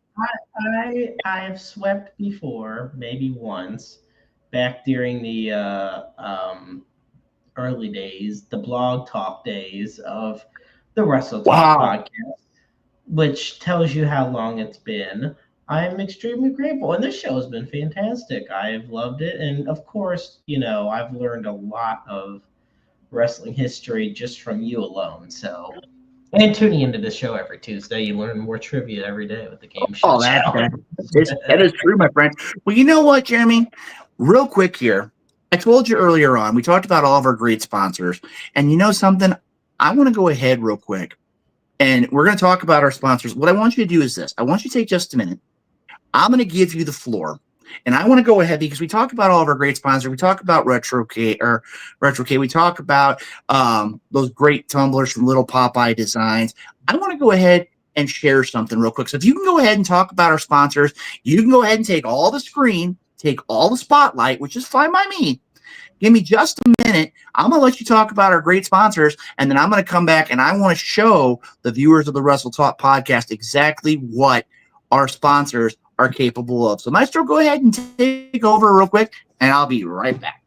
This ought to be interesting, folks. But yes, it is true. We have so many amazing sponsors. And if you're wondering why I might be talking a little quieter, well, my amazing daughter is just sleeping next door. So you don't need to wake her up because then I'll have to put her back to sleep. But point being is the Wrestle Talk podcast has so many amazing sponsors, and that includes Retro Zone Arcade, Painter's Dream Productions, the Independent St. Louis Wrestling Hall of Fame, of which Luke Roberts is a proud honoree of this year, Interstate 70 Sports Media, the amazing team that we have over there, Little Popeye Designs. Yes, we have talked about the Wrestle Talk podcast tumblers, Doomed Outfitters, World Domination Wrestling Alliance, so WDWA, and of course the world's premier fantasy wrestling group, the FWWC. Now let's see what Luke has up his sleeve in regards to what the sponsors are capable of. Well, you know something, Jeremy. I have to talk about our sponsors. And again, we got Retro K, we got Painter Stream Productions, you got the Independent St. Louis Wrestling Hall of Fame, you got Interstate 70 Sports Media, you got Little Popeye Designs, you got WDWA World Domination Wrestling Alliance, and of course you have the FWWC, the world's premier fantasy wrestling group. I want to take a minute here and talk about a couple of our great sponsors, the Independent St. Louis Wrestling Hall of Fame and Doomed Outfitters. And Jeremy, I know you had an opportunity to see this a while ago. Well, you want to talk about the quality of the work that the Doomed Outfitters can do. Right here in my hands, you remember seeing this, Jeremy? This right here is the Independent St. Louis Wrestling Hall of Fame championship belt. Now, this belt right here recognizes, and I'm going to try to get a zoom in here real quick, just to kind of give you an idea of how much quality, how much effort has been put in to this championship belt. This belt was made by Doomed Outfitters. And this right here shows what the Wrestle Talk podcast and all of our great sponsors do. This is an opportunity where if you want to get t-shirts, mugs, championship belts, you name it, Doomed Outfitters can make those for you. They are really stepping up the game when it comes to making quality goods that represent whatever your brand is. You can make it a point to follow them on social media. They've got, I mean, you name it. If you got it in your brain, they can come up with it. And again, I wanted to give a shout out to all the great folks over at Doomed Outfitters. Again, I know I've said it a couple times. I want to say thank you because this is one of the cornerstones of the independent St. Louis Wrestling Hall of Fame. If it wasn't for Doomed Outfitters, it wouldn't be available and it wouldn't be a part of our history. And want to give them a great shout out there for all the hard work they did. And Maestro, I'm going to tell you right now, man, it's been a great show, top to bottom, great sponsors, great guest. I mean, again, IPW IslandProWrestling.com. Check them out Saturday, September 6th, IPW Game Over. Not only are you going to get great wrestling action and the crowning of a new IPW heavyweight champion, but you're also going to be able, if you're going to be in that immediate area, to raise money for the Prince Edward Isle Humane Society. Again, a great cause from top to bottom. Again, thank you to Justin for coming on the program. Jeremy, any final thoughts for this evening before we call it a night here on episode 521? I'm just extremely grateful that, yes, until further notice. So I'm grateful because my fiance is starting back school, and because of her class schedule, I'm not able to do these Tuesday night shows unless she's on break or something is worked out. And like I said, I've been doing this for 10 years here at the Wrestle Talk podcast. First as a guest, just as a frequent call-in guest. Wow. And that shows you some time, Jeremy. It really does, man. You talk about the days back on Blog Talk Radio and how we've evolved over time. And again, if it wasn't for our sponsors, if it wasn't for our viewers, we would not be where we are today. And again, 520 episodes. We have evolved from just hearing on the back of I like the intro that you all see when you tune in live. I would hear that literally just on my phone. Mm-hmm. I would just hear an intro on the phone, and it was so weird. And it's been such a fun journey. We've had a lot of great people come and go from our team. We have a lot of great people here at this Wrestle Talk podcast family, between the hosts that we have, and the sponsors, and just the loyal listeners. And it's never goodbye. It's always see you later. And I'm still going to be behind the scenes, doing what I can to help out and get shows prepared each week. But I'm grateful. This is fun. I would not have it any other way. The Wrestle Talk podcast is definitely the premier wrestling podcast right now. And I'm extremely grateful for you, Luke, and everything you've done to help me in life and in my career. And this has been, once again, another amazing show. Episode 521. Really put that in perspective. So let me do a little math. Wait a minute. Okay. So there's 52 weeks in a year. Mm-hmm. So let's just say there's one episode a week, every week for 10 years. That's 520 episodes. So obviously we've had a few blanks in between, but the point I'm getting at is that for basically about 400 of those episodes, in some way, shape, or form, I've been a part of it. Mm-hmm. This has been a Tuesday night tradition, which is crazy to think about, but it's been a great one. And I look forward to next week when the Wrestle Talk podcast continues. But that's not how I'm closing the show. I have exactly What do you you know, got, Jeremy, buddy? before we get your final message out here, you and I talked about this, and I know we talked about it at the top of the show, but I want to put this rule out here real quick. For those in the greater St. Louis area, and again, you can always catch WDWA every other week in the West Virginia area. You can, matter of fact, catch them next Tuesday right here on the Wrestle Talk Podcast Network. But just looking at things here in the next couple weeks, this coming Saturday, SICW has an event in Belleville. This Saturday, the MMWA has an event at the historic South Broadway Athletic Club.